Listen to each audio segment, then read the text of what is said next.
சமாதானம் மற்றும் சமத்துவம் நிறைந்த இந்தியாவை உருவாக்கிட அரசியலமைப்பு சட்டத்தை நாம் பாதுகாக்க உளமாற உறுதியேற்போம். இந்திய அரசியலமைப்பு சட்டம் வகுப்பதை உறுதியேற்பு. இந்திய மக்களாகிய நாம்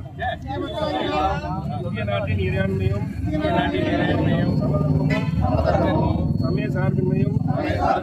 மக்களாட்சி முறையும் அமைந்தொரு குடியரசாக குடிமக்கள் அனைவரும் சமூக பொருளாதார அரசியல் நீதி எண்ணம் அதன் வெளியீடு கோட்பாடு சமய நம்பிக்கை வழிபாடு இவற்றின் சுதந்திரம் சமுதாய படிநிலை வாய்ப்பு நலம் இவற்றில் சமத்துவம் ஆகியவற்றை எய்திட செய்யவும் அவர்கள் அனைவருடைய தனிமனிதனின் மாண்பு நாட்டு மக்களின் ஒற்றுமை ஒருமைப்பாடு இவற்றை உறுதிப்படுத்தவும் சகோதரத்துவத்தை வளர்க்கவும் உள்ளார்ந்த உறுதியளித்தவராய் நம்முடைய அரசியல் நிர்ணய சபையில்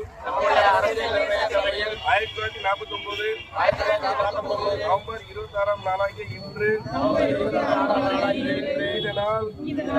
இந்த அரசியலமைப்பினை ஏற்றி நமக்கு